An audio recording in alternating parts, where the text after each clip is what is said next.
I'm a senior at UCLA. I have a 3.8 GPA and I cannot find a full-time job. I have a bachelor's degree. I have 4 years of experience in mental health, 10 years of experience in childcare. I have experience in higher education, aquatics, food service. When I was in high school, I tutored refugees in English and I speak French. I'm telling you, I got rejected by Taco Bell and Sam's Club.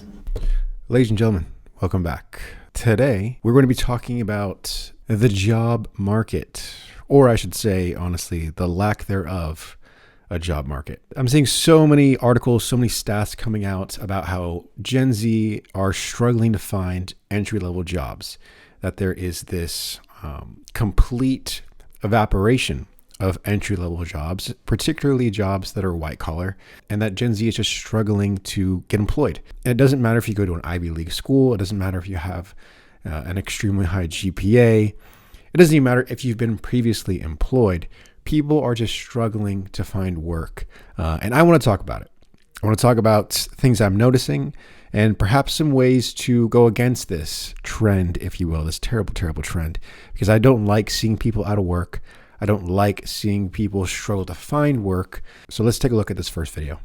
I got laid off in December after working somewhere for about 2 years, and one thing that nobody talks about is how applying for jobs is a full-time job. I hear all the time how somebody is like, why don't you just get a part-time job while you're working places? First of all, I've applied to part-time jobs several places and none of them are hiring me because they look at me and they're like, oh, you have a full degree, we're not hiring you, like you're clearly overqualified and you're only using us to go work somewhere else. You know what I mean? Like nobody's gonna hire you knowing that you're going to leave, obviously. But looping back to my original point, applying for jobs is a full job. It's a full-time job. I spend literally 90% of the day filling out applications because truly, if you want an actual job from these applications, you can't just be sending a blanketed resume to everyone. You literally have to go in, you have to research and find out everything you can about this company. Then you have to go look at the job description and what they need from you. Then you have to go back to your resume and edit all the things in your resume to make sure that they match what's on here, because you know they're using AI to filter through all these resumes, and there's a chance that you're not even going to get your resume seen unless it matches almost identically to the actual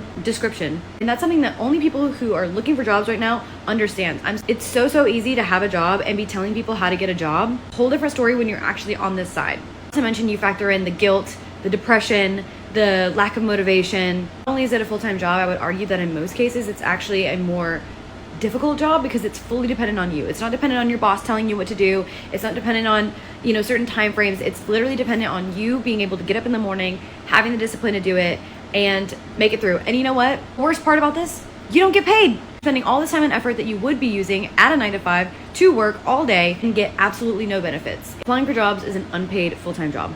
Quite literally the worst job you could have. I want to get the full perspective of people not having a job right now. And this girl kind of gives the perspective of looking deep into jobs, trying to apply for jobs while not having one. And while I completely respect, it is not a good position to be in. And it puts you in a position of feeling this guilt and shame, completely understand, have been there personally. The idea that it's unfair that this is happening, you have to let that go. You truly have to let that go. Everyone that has been unemployed is experiencing this. And I will even go a step further. Everyone that's went out and started their own job, started their own business, their own enterprise, even going as far as being a content creator, has also experienced this too. You're going to do a lot of work and not get paid for it. That's just life. You know, that's just life. And I know you probably don't want to hear that, especially if you're someone that does not have a job. However, I want to encourage you to be resourceful in this time if you don't have a job, and really try to expand your skills and find ways to bring in income regardless of what's going on when it pertains to a full-time job. And now, of course, I can respect the idea that the landscape is changing. Obviously, things are not what they used to be. We'll talk about AI in a separate video, but that has completely changed the landscape of the workplace. And so I will always be someone to advocate you going out and trying to do stuff on your own, utilizing AI to try and build something on your own. Because ultimately, when it comes to jobs, when it comes to work, they're important to have. They're important to, step foot in because you learn so much from it, whether it's a corporate position or whatever the case is, whatever profession you're looking into. If it's a full-time job, you're going to learn so much in it. but the landscape of the world is changing. Your income is capped when you work at jobs like this. And obviously with the cost of living increasing and so many people complaining about it, you have to take things into your own hands. There's no use in complaining about that kind of stuff. And so I will always be someone to encourage you to do your own thing.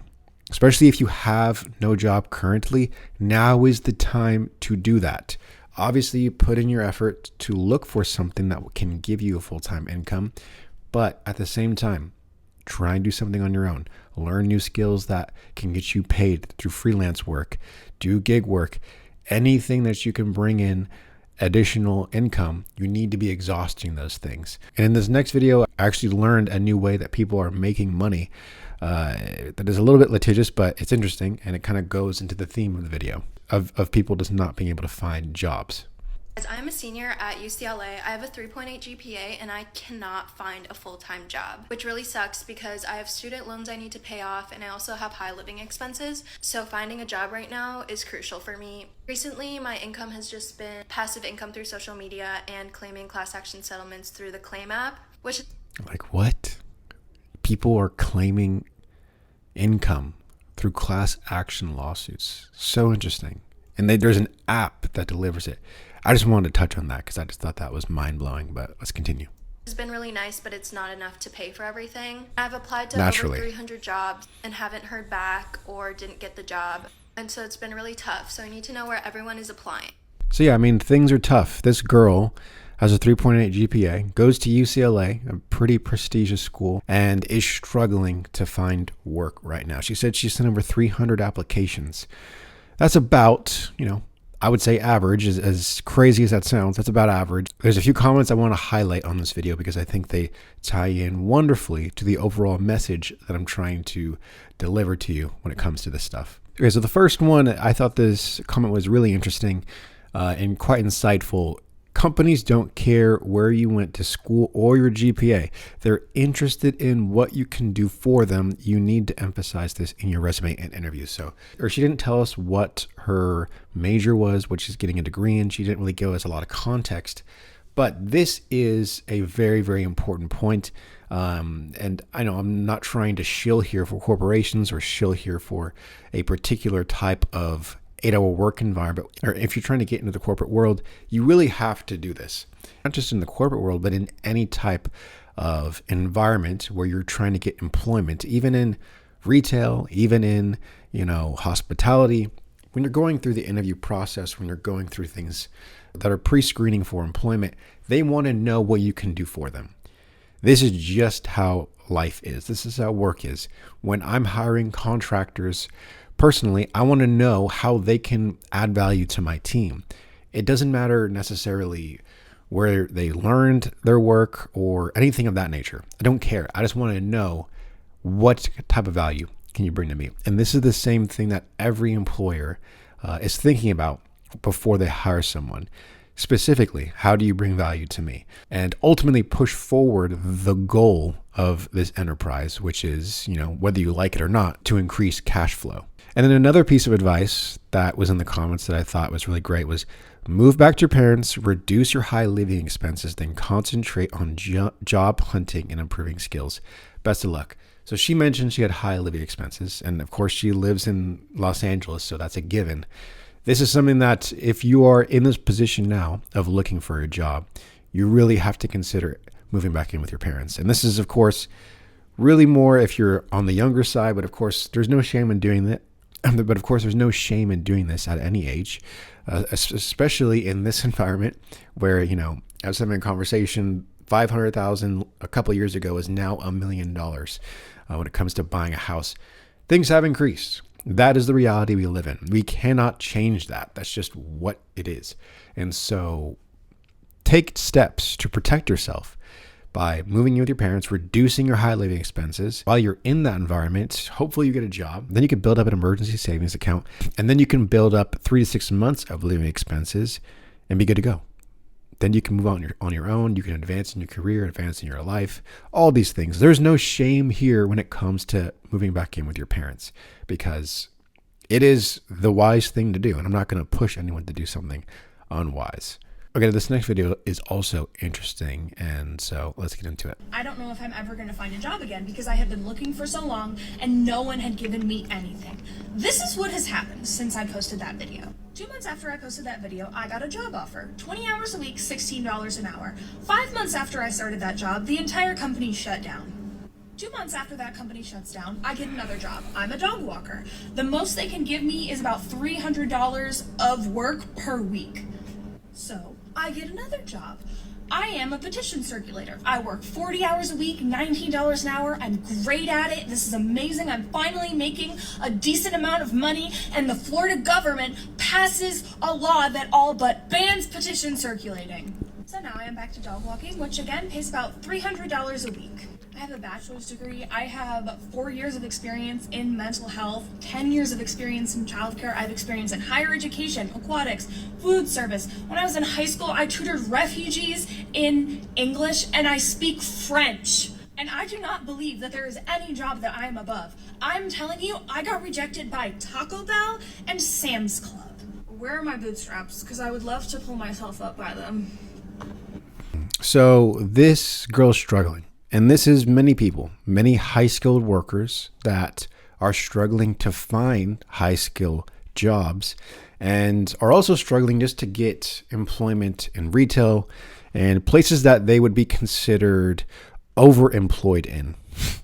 And I can completely resonate with this. I can completely have empathy and understanding of being in this position, feeling frustrated, and wanting to, just find a way to make consistent income, especially in this position where she had a couple of jobs, and in both cases, unfortunately, those opportunities went away. And I think with that, I want to speak on that in particular.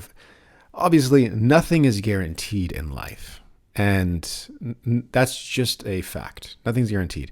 When you have, if you have security, or if it seems like you have security, you always have to be thinking about the future. You always have to be thinking ahead.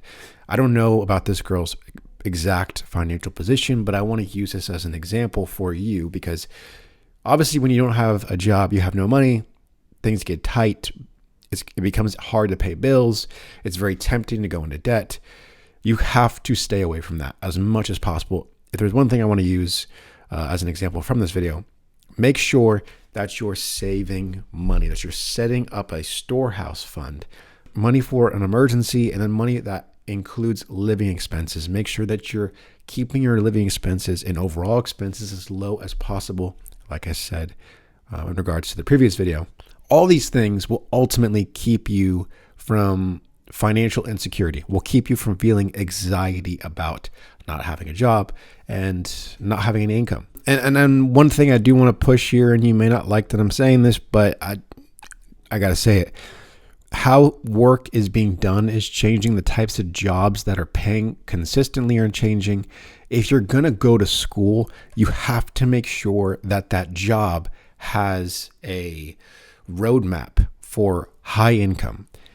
This is where I think college is going, because I think this is directly linked to the job market. Considering I mentioned at the very beginning that Gen Z college graduates are failing to find entry-level jobs. You have to make sure that there's a roadmap clearly from your degree to a high-paying job. Oftentimes those are STEM jobs, not necessarily when it comes to web development now because of AI, but things that require skills like doctors, lawyers, things like that, nursing. Those are jobs that require degrees that have a clear roadmap to high income. There's also government jobs that are much more secure. And I know you're probably going to say, well, they're cutting government jobs. Well, sure, but that will change. Eventually, they will rehire those government jobs back. And so if you are looking for something that's consistent, that has a high income level ceiling, those are things you have to consider before you go to college, get a 4-year degree. Otherwise, if you're going to get a degree when it comes to business, marketing, all these things, they're becoming less and less relevant when it comes to employment. That's just the facts. It's unfortunate. I wish that wasn't the case, but they're becoming irrelevant. And so that's my recommendation. Either do that if you're going to go to college, or try to do something on your own. There's so many trade jobs out there that are obviously not sexy, but they pay so well. And you have to consider those now, because most of the workforce, when it comes to blue collar work, is going to go away in the next 15 to 20 years. There's going to be plenty of work available for young people to step up and take that work over, and plenty of money to go around to do those jobs, to be quite honest with you. And so I think you have to be wise. There's clearly an issue with the job market today, but there's ways around it. There's ways to rework it. And if you're someone that's looking to continue the course, and if you're someone that is just fresh out of college and is obviously experiencing this for the first time, you need to be learning how to utilize AI and adapt with how the world is going. That's just how it is. That's how it's always been. You either adapt or you die. Of course, most people don't want to hear that. I know you are okay hearing it because you would not have made it this far into the video. But you need to take this seriously, because it's going to affect your income. It's going to affect your livelihood going forward. And I want what's best for you. I will always want what's best for you.